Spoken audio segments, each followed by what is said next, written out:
como podemos observar acá, y realizaban la necrosectomía, ya sea por vía anterior en muy pocos casos, o mayoritariamente de los casos por vía lateral. Algunos años después se volvió a publicar esta experiencia en el año 2018 en la revista de los Archivos Brasileños de Cirugía Digestiva, donde junto con el doctor Houghton, Finger y Aquafresca y el doctor Jiménez, lo que comenzamos a hacer fue colocar un stent, como hacen los endoscopistas, y a través de ese stent comenzar también a trabajar con pinzas, canastillas y diferentes pinzas laparoscópicas y la óptica, para comenzar a realizar la necrosectomía en los pacientes en los cuales veíamos que por vía percutánea no iba a ser satisfactorio el tratamiento completo. Este es un caso que hicimos la semana pasada. Vean ustedes, paciente con necrosis pancreática infectada, colocación de múltiples catéteres. Vean ustedes, acá yo cuento, 1, 2, 3, 4, 5, 6, 7, 8 catéteres colocados en un paciente. Este que ven acá es una sonda de tipo K227, es un poco más finita, pero después le dejamos una sonda K227, y junto con el doctor Eduardo Houghton lo que hicimos fue, colocamos un stent recubierto esofágico a través del puerto lateral, con un balón de alta presión, dilatamos todo este trayecto, y posteriormente realizamos la necrosectomía por vía video asistida. Vean ustedes acá cómo se ve el stent, y acá con una buena visualización, con una óptica de 30, comenzamos a remover los focos de necrosis que no podían salir por vía percutánea. Ven ustedes también en la foto esta superior derecha cómo suele verse el catéter, perdón, cómo se puede ver el catéter que está ingresando por vía transgástrica, y lo podíamos ver por la vía lateral. Entonces, asociado a la necrosectomía, más lavados, logramos remover varios focos de necrosis. Y recién, hace unos minutos, antes de que comience la charla, el doctor Aquafresca con el doctor Eduardo Houghton volvieron a realizar una segunda necrosectomía en este paciente, exactamente con la misma técnica que les mostré yo, con el stent endoscópico recubierto, como podemos observar acá. También, si bien es cirugía mini-invasiva, tenemos complicaciones. Vean ustedes acá, drenando esta colección en la cola del páncreas, se pasó a través del colon. Generalmente cuando uno perfora colon es terrible y es catastrófico. Si uno accidentalmente perfora intestino delgado, uno deja el catéter, obviamente no lo saca en el momento, espera que se haga la fístula, y el catéter luego de 30 días o 21 días uno lo puede sacar. En colon es diferente, pero este caso también se pudo resolver por vía mini-invasiva, por colonoscopía, en donde se retiró, como vieron ustedes en el video, el catéter de pigtail, y se le colocaron clips endoscópicos. Por lo tanto, para ir terminando y después ir a los comentarios del doctor Jiménez, hoy por hoy creemos que el tratamiento tiene que ser gradual. La mayoría de estos pacientes, casi un 70%, se van a curar con el tratamiento mini-invasivo. En caso de tener que remover la necrosis en forma quirúrgica, hay que demorar los resultados. Cuanto más tarde uno pueda estirarlo, es mejor, dado que los resultados son mejores, y esto nos posibilita poder realizarlo en forma mini-invasiva, como les mostré recientemente por la vía videoscópica. Por lo tanto, siempre comenzar con tratamiento percutáneo de entrada, y uno después tiene tiempo para ir elevando el proceso. Salvo que el paciente obviamente no requiera un tratamiento percutáneo y con tratamiento médico ande bien, salvo que haga un síndrome compartimental como les mostré anteriormente y el tratamiento con el drenaje percutáneo no funcione, o salvo que haya una perforación intestinal con peritonitis, que esto también va a ameritar que el tratamiento sea quirúrgico de entrada. pero si nos ponemos a pensar, esto se da en menos del 20% de los casos, por lo tanto creemos que el tratamiento inicial debe ser percutáneo. Como último mensaje, frente al manejo de una necrosis pancreática infectada, tratamiento inicial percutáneo más antibiótico terapia. Si responde, control y seguimiento y el paciente se curó. Si persiste el CIRS o recurre el CIRS, nuevo drenaje. Si con este nuevo drenaje responde, también control y seguimiento.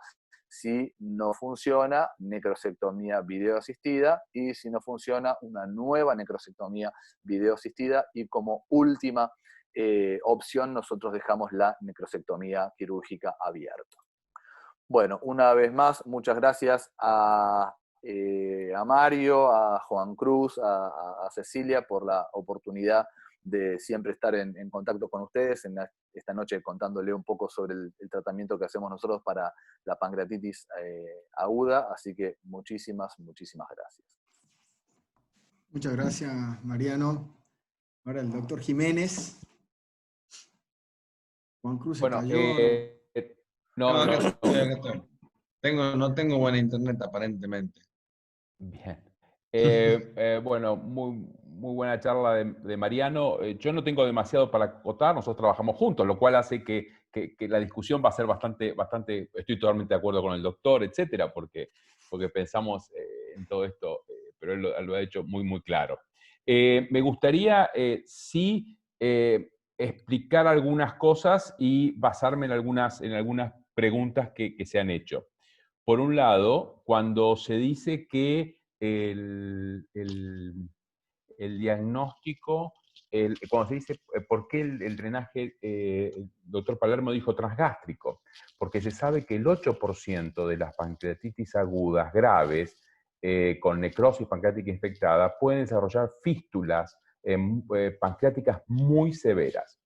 Uno al dejar el drenaje transgástrico y dejarlo hasta el final, uno está dirigiendo esa fístula hacia el tubo digestivo. Uno está pensando en una eventual complicación y su tratamiento, que si no es muy complejo hacerlo. ¿Por qué el drenaje lateral que mostró el doctor Palermo? Porque si uno está pensando que tal vez ese paciente sea el 30% de los pacientes que van a necesitar una necrosectomía videoasistida. Entonces, nada mejor que entrar por la izquierda porque es mucho más derecho, sobre todo si usamos láparo. Los cirujanos tendemos a usar más láparo que endoscopio todavía, entonces nos es más directo. Una pregunta que uno puede hacerse entonces es, primero, esto podría hacerse dos preguntas. Una de las preguntas sería, ¿por qué no hacer el drenaje endoscópico? Bueno, el drenaje endoscópico y la necrosectomía endoscópica es fantástico. Yo creo que es mejor que el percutáneo, mejor que el videoasistido laparoscópico. ¿Cuándo no tenemos que usar el drenaje endoscópico? No lo tenemos que usar en las primeras 3 semanas. En las primeras 2 semanas seguro, y hasta las primeras 3 semanas. Se sabe hoy que más del 50% de las necrosis pancreáticas que se infectan se van a infectar en la segunda semana, al final de la primera, al principio de la segunda. O sea, las pancreatitis que se infectan se están infectando antes de lo que más temprano que los que se infectaban previamente. ¿Por qué? Bueno, hay muchas causas por las cuales hablar de esto, pero se están infectando antes. Si quieren podemos hablar por qué, o por lo menos por qué mi teoría de por qué pasa eso. Pero explicalas, Mariano. Entonces, ¿cómo? Explicalas todas. Bueno, Sí. mi teoría es que cuando se hacía la profilaxis antibiótica, en realidad no curábamos a nadie, pero demorábamos las infecciones. O sea, en realidad demorábamos la cosa, pero no curábamos a nadie. Por eso ya no se dejan de hacer. Y esa posiblemente sea una de las causas por las cuales ahora hay las necrosis que se infectan antes. No se infectan más que antes, pero se infectan más tempranamente. Y realmente hacer un drenaje endoscópico en las primeras 2 semanas, donde todavía no está todo muy pegado, puede hacer que ustedes, como tienen que abrir el intestino, el estómago en general, pueden tener pueden tener más complicaciones que otra cosa. Por eso el drenaje es percutáneo. Pero si ustedes tuvieran su infección al final de la tercera semana, háganlo endoscópico, si tienen un endoscopista. Sobre todo tienen un endoscopista que tiene ecoendoscopía para poder cortar y dilatar la pared posterior gástrica sin posibilidad de sangrado. ¿Se puede hacer esto sin ecoendoscopía? Sí, pero es mucho más seguro si se hace con ecoendoscopía. Entonces, en definitiva, el manejo percutáneo, antibióticos, terapia, lo que dijo Mariano, este tipo de cosas realmente es fantástico, y tal vez en la pancreatitis se demuestra que es tal vez de las cosas que mejor funcionan. Un último detalle. El doctor Jorge Obeid, que justo se desconectó y cuando se quiso conectar ya no había más lugar, quedó un poco afuera, pero él trabaja mucho con esto, yo sé que trabaja mucho con esto, y hay un montón de gente, nosotros también, que tiene mucha experiencia en pancreatitis aguda y tienen casos que se han curado estas necrosis pancreática infectada solo con antibióticos, sin ni siquiera necesitar drenaje. Entonces uno se pregunta, ¿el primer paso del Step-Up Approach podría ser dar antibióticos y ver qué pasa? La respuesta a eso es todavía no, posiblemente sí y en un futuro cercano. Pero si uno, por la bibliografía que hay hasta el momento, y no está en un protocolo de investigación o en un lugar con muchas espaldas académicas, etc., le da antibióticos, no lo drena y el paciente se muere, podrían tener dificultades legales. Por lo tanto, hoy la antibioticoterapia sola es el primer paso del Step-Up Approach. La respuesta es no. ¿Lo será en un futuro cercano? Yo creo que en casos seleccionados podría ser. No sé, sé que hay un montón de preguntas para el doctor Palermo. Mariano, una pregunta te hago. Te hago yo. ¿Qué le decimos a un cirujano joven que tiene un paciente con una pancreatitis, como vimos acá en los casos, y le quiere hacer un drenaje percutáneo y el terapista, el paciente está grave en terapia, insiste con que no, el paciente hay que operarlo y operarlo? ¿Cómo lo convence ese cirujano joven al terapista de experiencia para decirle que le va a poner un catéter y no lo va a llevar a despanzurrar al quirófano?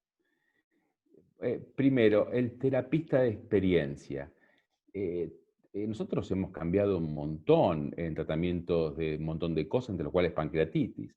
Yo soy un viejo de 59 años y yo no hago las cosas que hacía cuando tenía 55. Entonces, eso de experiencia es importante, pero también es relativo. Primero. Segundo, la bibliografía ya es contundente. Acá no es una cuestión de yo creo, a mí me parece, a mí me pareció, yo tuve un caso, sino que la bibliografía es contundente, que los procedimientos invasivos mínimos hacen que se mueran menos pacientes. ¿Por qué? Porque estos pacientes tienden a hacer falla multiorgánica por SIRS, por síndrome de respuesta inflamatoria sistémica.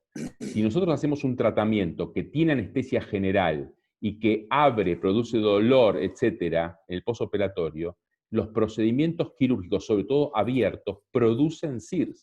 Entonces, puede ser que lo matemos al paciente por el SIR que producimos por nuestro tratamiento. Por lo tanto, la cirugía abierta tiene que estar proscripta. Solamente debe utilizarse en la pancreatitis cuando los otros procedimientos fracasaron o no puedan hacerse. Porque si vos me decís, perdóname, yo estoy en un lugar donde no hay nadie que haga endoscopía terapéutica, donde no hay nadie que haga percutánea, donde no tengo tomógrafo y donde yo tengo mi bisturí en la mano, no tengo ni laparoscopio, tengo bisturí en la mano y el paciente tiene un síndrome compartimental y no es por líquido y porque tengo que, bueno, en ese caso operarlo, por supuesto, es mucho peor mirarlo morir, pero Obvio. si ustedes no es esa la razón, sino que la razón es un pensamiento médico, eso hay que cambiarlo. Bueno, te sigo un poco la pregunta esta, ¿puedo? ¿Puedo, Sí, Mario y Juan tranquilo, Cruz? tranquilo. Bueno, el terapista de experiencia accede a que se drene el paciente, ¿no? Bien, lo convenciste. Se convenció el paciente. Y el paciente empieza con fiebre. Fiebre, no anda bien, fiebre. Y dice, bueno, no, sigue con fiebre. Hay que llevarlo a quirófano. ¿Qué El hacemos? terapista te va a decir, ¿ves que tenía razón, Mariano? ¿Ves que Exacto, tenía razón? va a Bueno, arrancar así. entonces, ese paciente lo que hay que hacer es ver los focos generales, por supuesto, y si el foco sigue persistiendo que es abdominal, ese paciente debe ir a hacerse una nueva tomografía computada. Así como las tomografías computadas no hay que hacerlo en los primeros 5 días, a veces hay que hacer un montón después, lamentablemente. Digo lamentablemente por el impacto que los rayos, etc. Entonces, haces una nueva tomografía, por ahí hiciste una semana después, pero bueno, le repetís la tomografía y ves si hay zonas sin drenar. Si no hay zonas sin drenar, tenés que ir a hacer el nuevo drenaje, lo que vos dijiste en la charla acerca de un drenaje vigoroso, esos lo llaman proactivo, ¿no? Nosotros lo llamamos vigoroso porque Vigoroso le puso hace 10 años D'Agostino, pero en definitiva es lo mismo. O Porque sea eso que que, decís... sí. No, te escucho, después te digo. No, el tema es, entonces, lo que yo le diría al tomografista, vamos a llevarlo a tomografía, le hacemos una tomografía y con nosotros ahí, y si tiene algo, le ponemos 1, 2, 3 drenajes. Aparte, vos sabés cómo son los terapistas, espero que no haya ninguno en estos 100 personas que están escuchando. Con que lo saques de terapia un rato, el paciente ya están tranquilos. No quiero dejar pasar lo que dijiste del drenaje vigoroso o proactivo, porque, a ver, uno ya sabe que el tratamiento mini-invasivo es mucho mejor que el tratamiento quirúrgico de entrada, pero tenemos el drenaje estándar que se hizo clásicamente y el drenaje, el proactivo. Y esto obviamente va a hacer que el paciente, va a cambiar la evolución del paciente. ¿Qué pensás vos de eso, de la comparación del drenaje estándar con el drenaje proactivo? Porque no es lo mismo decir, listo, lo hago un step-up approach, le hago un drenaje estándar, le pongo 2 catéteres de 10 French y no anda, y acá el paciente va a evolucionar mal y quizá termine en quirófano. Y me parece que estaría bueno que aclares un poco más lo de drenaje proactivo. ¿Qué significa el drenaje proactivo y cuál es la diferencia? Yo lo nombré, pero por ahí que lo digas vos va a tener mucho valor la diferencia con el estándar. No, vos lo dijiste muy bien, muy claro, me parece. El tema es así. Si yo opero una apendicitis, ¿después no lo veo más al paciente? O digo, bueno, a ver, uy, mira, empezó con fiebre en el posoperatorio. Bueno, entonces, si yo dreno una pancreatitis, algo mucho más complejo y grave, y potencialmente grave que una apendicitis, yo lo que tengo que hacer es seguir al paciente, si algo no vale, tengo que hacer una nueva tomografía, tengo que ir a drenarlo, a redrenarlo, poner la cantidad de tubos que haga falta, cambiarle los tubos que tengo por tubos más gruesos, que podrán ser sonda nasogástrica, K227, o sea, no tienen por qué ser todos tubos comprados, digamos, sobre todo los que se van a hacer para recambio. Pero tengo que ser proactivo, yo tengo que ir a drenar, o sea, tengo que tener una personalidad quirúrgica, ya sea que lo haga un radiólogo o un cirujano, eso no interesa. Lo que interesa es que tiene que tener una personalidad quirúrgica. ¿A qué me refiero? A que no tiene que ser tímido. Es como decir, ay, no, le voy a sacar un cuarto de apéndice porque el resto está bastante bien, se lo voy a dejar. No, le tengo que sacar todo. O sea, acá tengo que ir a sacar la necrosis. Tengo que ser proactivo. Mariano, mientras estábamos hablando, estoy viendo por mi tercer ojo acá, que Jorge Latif dice que en los que tenían síndrome compartimental, el drenaje percutáneo en la experiencia de él no anduvo y que todos fueron a cirugía abierta. Y yo primero le diría ahora, Jorge, ¿cómo andás? Tanto tiempo. Y segundo, le diría que posiblemente tenga razón. Cuando el síndrome compartimental en el primer momento de la pancreatitis, porque no se da después, se da al principio, no es por líquido, sino es por todo el edema que tiene, pero no hay líquido que drenar. Por supuesto que el único tratamiento existente hoy es abrir y poner una malla de contención. Lo que sí te voy a decir son 2 cosas. Primero, que es algo inusual. El síndrome compartimental en pancreatitis aguda es algo inusual. Existe, por supuesto, pero es inusual. Y segundo, es que si tenés que hacerle por síndrome compartimental una cirugía, se terminan muriendo casi todos. O sea que, por supuesto que, por eso yo dije, y si vos también lo dijiste, pero si no fuimos claros, quiero repetirlo esto. La cirugía tiene indicación cuando todo lo demás falla o no es accesible en tu lugar de trabajo. Pero a mí me da un poco de miedo también decir esto. ¿Por qué? Porque existen cirujanos, por decirlo de una manera, clásicos, que se toman de esto y dicen, no, no anduvo, entonces lo vamos a operar. No, no, no anduvo.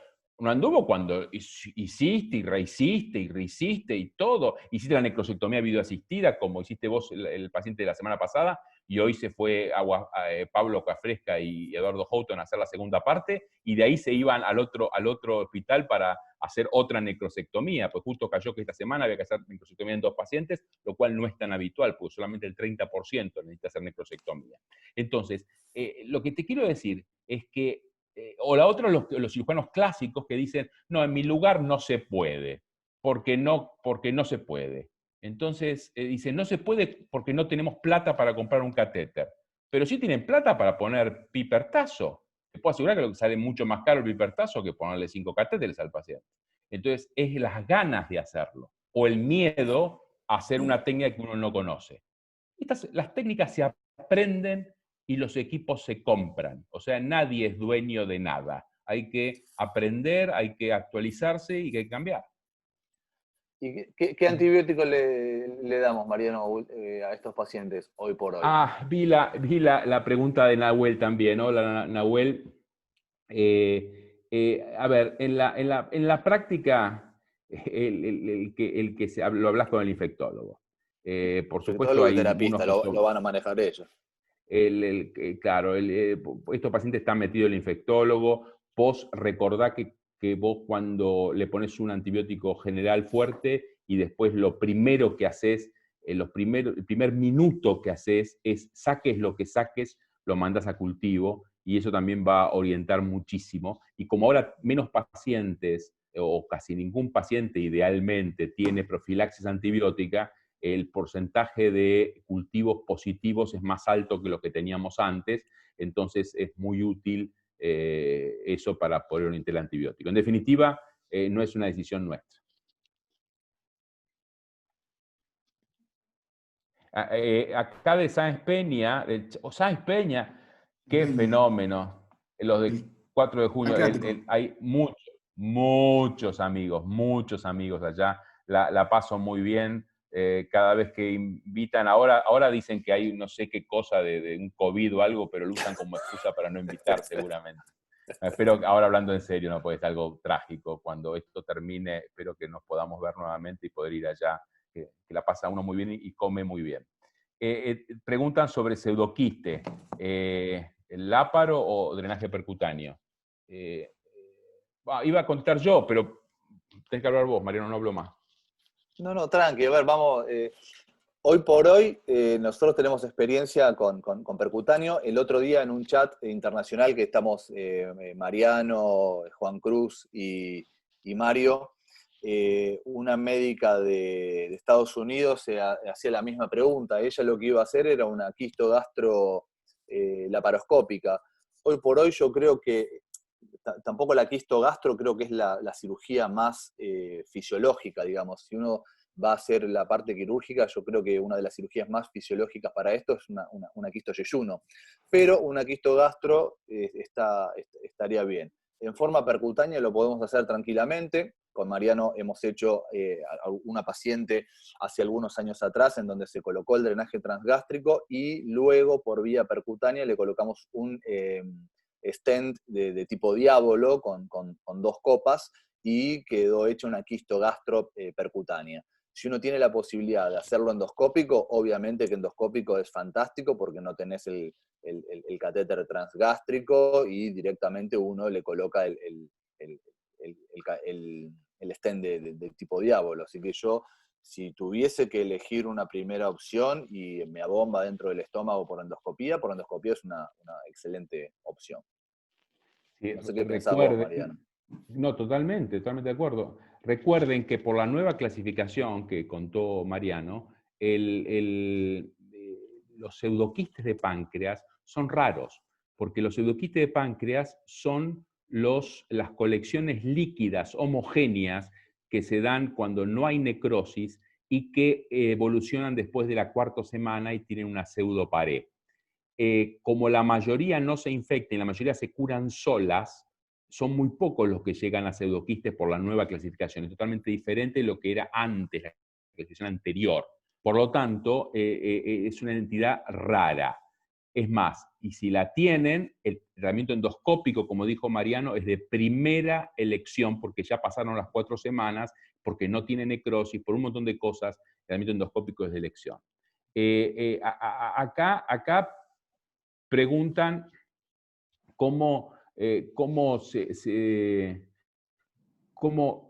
insisto en la pregunta, ¿cómo diagnostican la infección de la necrosis? ¿Tiene experiencia con el uso de calcitonina? El tema es así, vos el paciente, como no le hiciste bacteriología, punción bacteriológica, no sabés si está infectado o no. Como dijo Mariano muy bien en su charla, la única manera por imágenes de saber que un tejido necrótico está muerto, está infectado, es que tenga gas. Pero puede no tener gas y tener necrosis pancreática infectada. O sea que, ¿cómo sabés si está infectado o no? No lo sabés. Lo que vos sabés es que un paciente que estaba estabilizado empieza con SIRS y tiene necrosis. Entonces vos asumís que ese paciente se infectó. Entonces a ese paciente vas y lo drenás. Ese es el consenso internacional. Podrá gustarnos más, podrá gustarnos menos, pero es lo que están de acuerdo todo el mundo. Nosotros no usamos procalcitonina, hay grupos que sí las utilizan.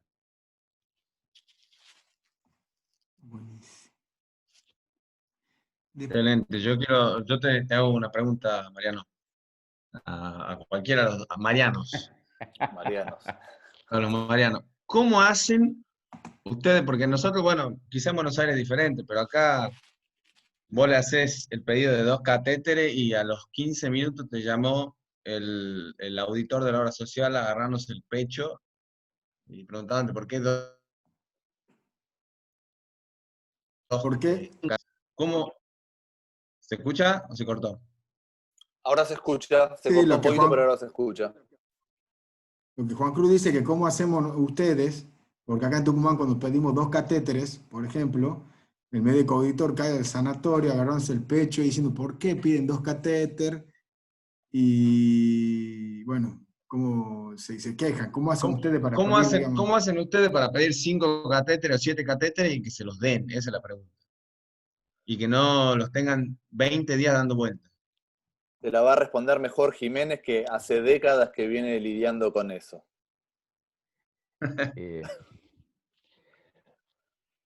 Nosotros trabajamos mucho en la medicina de prepaga y algo de obra social. Te voy a hacer un multiple choice. A ver, te hago un multiple choice, Juan Cruz. El gerente de la medicina prepaga me paga los stent y los catéteres de los pacientes que yo le pido. 1, porque es buena gente. 2, porque quiere el progreso de la medicina. 3, por la salud del paciente. 4, porque en el fondo termina siendo más barato por las complicaciones. O 5, todas son correctas. Yo quiero pensar que es la quinta. Sí, la quinta. Espero haberte contestado. Pero en definitiva, esto es como decir, che, este paciente hay que darle pipertazo, pero la verdad es que nos alcanza para penicilina. Bueno, hay que tratar de tener pipertazo. O sea que, en definitiva, hay catéteres nacionales que son mucho más baratos. Hay opciones. En mi experiencia en Buenos Aires, yo no sé en otros lados, porque siempre que he ido como invitado de todos ustedes y la he pasado fantástico, pero como trabajo la tengo de experiencia en Capital Federal. En Capital Federal es era más, porque ahora ya está aceptado, pero al principio era más un componente de los mismos médicos y los cirujanos que de los que te los daban. Porque en el fondo, increíblemente, los cirujanos todavía tenemos una cosa, para mí, inconsciente, que creemos que usar tecnología es porque no somos lo suficientemente hábiles. Y eso es un error que pagan los pacientes. No sé, me parece. Sí, sí. Excelente, excelente. Muchas gracias. No sé si hay más preguntas A ver, veamos. del chat. Bueno, había varias. Acá pregunta Nahuel. Nahuel, ¿tenés más preguntas, Nahuel? No, pregunta que una vez resulta la colección, ¿cuánto tiempo dejamos mínimo el transgástrico antes de sacarlo? Bueno, si esta pregunta me lo hubieras hecho hace un tiempito, te hubiera dicho 4 semanas, no menos. Ahora no, ahora te diría que depende cómo evoluciona el paciente, depende si ya no tiene fístula. La verdad podríamos sacarlo antes. Lo que sí que si el paciente sigue con mucho despiol, etcétera, lo tratamos de dejar, aunque no sirva mucho, lo tratamos de dejar por si hace una fístula después. O sea, al paciente puede comer, o sea, vos le podés poner el catéter y al día siguiente está comiendo por boca el paciente. O sea, no es algo que es el menor de sus problemas, digamos. O sea que yo no, o sea, no me apuraría a sacarlo, pero lo podría sacar incluso antes de las 4 semanas. Y siempre, Mariano, el último que sacamos es el transgástrico, ¿no? Sí, sí, sí. Por ejemplo, Ahí, hoy el Lucas, paciente que ¿no? quisieron, viste lo que contaba Eduardo Houghton, que Pablo Coafresca contó y mostró una foto que cuando inyectaban contraste después de haber lavado y hecho la necrosectomía y todo, se veía que había comunicación con duodeno. Entonces uno dice, bueno, fístula, etcétera. Primero que las fístulas que uno ve cuando inyecta contraste, después posiblemente no venga nada, pero si viene esa fístula, uno quiere que termine yéndose por el catéter que va por el estómago también. Lucas, hablando de la parte transgástrica, Lucas preguntaba, creo que vos algo le respondiste también, si el transgástrico lo colocábamos con un punto de anclaje como hacemos con las gastro. Nosotros para las gastro generalmente 1 o 2 colocamos, y acá nunca colocamos un drenaje, un punto de gastropexia. Hace algunos años atrás, Jiménez empezó a decir, si no colocamos punto de gastropexia, empecemos a hacer las gastro sin punto de gastropexia. Y te sacamos corriendo. No lograste convencernos. Pero es verdad, ¿no? Porque para la gastro siempre gastropexia y para esto nunca utilizamos punto de gastropexia. Sí, sí. Yo con las gastro tengo un problema, la gastropercutánea, porque nunca pude. Hay muchos trabajos que dicen randomizados que dicen que dejar puntos o no puntos da lo mismo. Pero yo traté de hacerlo y todos los staff, Mariano, Eduardo, Caetano, todos, Pablo, no quisieron. Y después dije, porque usted sabe que a los cirujanos nos encanta crear técnicas nuestras porque pensamos que somos más importantes si lo hacemos. Entonces yo decía, el equipo de rayos, en lugar de dejarlo así, el arco en C, pónganlo así. Entonces no se irradian las manos, ven la profundidad. Una técnica muy buena que solo uso yo. No usa ninguno de mis staff y ninguno de los fellow que termina. O sea, es la técnica de Mariano Jiménez que utiliza, está bien dicho Mariano Jiménez porque el único que la utiliza en el mundo es Mariano Jiménez. Bueno, ¿alguna pregunta más?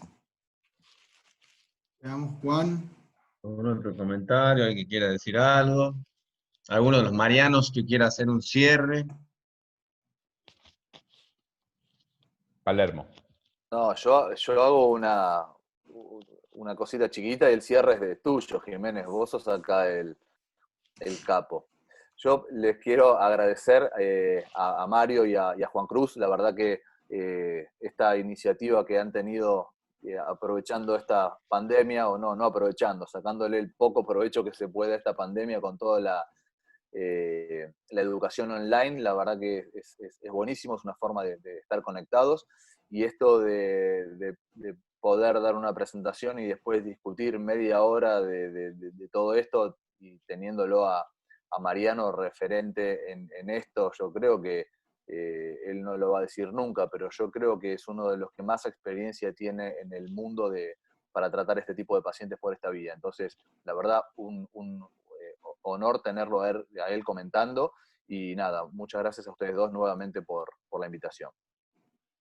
Antes que el doctor Bueno, Mariano gusto, un Jiménez, placer. muchísimas gracias, Por mi Mariano. parte, solamente decirles gracias a ustedes dos, y a ustedes tres, jajaja, sí. Y No olvidemos. no, por favor, si no, se va a poner espesa la cosa. No, y aparte, yo sé lo que vale cada uno, por eso tienen que estar los tres.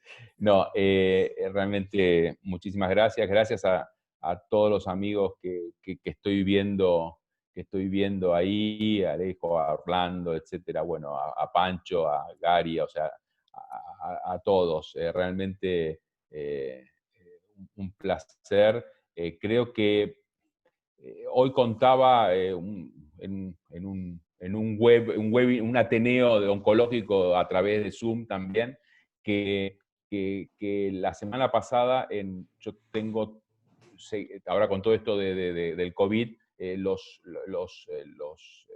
las reuniones de los fellows con los staff y todo en Estrasburgo, en Francia, se hacen online. Y como volvieron ya a la normalidad, y ya abrieron los restaurantes y los bares y todo en Francia, cuando terminó, el coordinador dice, bueno, la semana que viene volvemos a los Ateneos como siempre. Y el 100% dijo, no queremos seguir así, porque pasan dos cosas. Hay más gente, porque la gente puede estar más fácil, y segundo, es la gente está más predispuesta a hacer preguntas y a hacer diálogos que cuando uno está presente. Por lo tanto, se determinó que a pesar de que volvió a la normalidad, se van a seguir haciendo vía Zoom.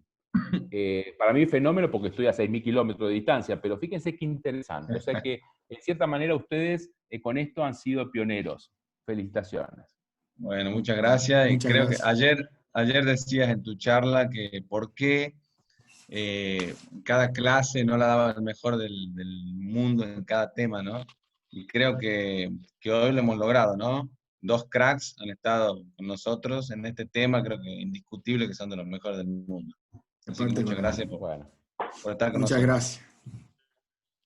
chao a Bueno, todos. muchas gracias. Bueno, Adiós. un abrazo. Chao, Saludos a Chao, todos. gracias. Mariano. Chao, chao.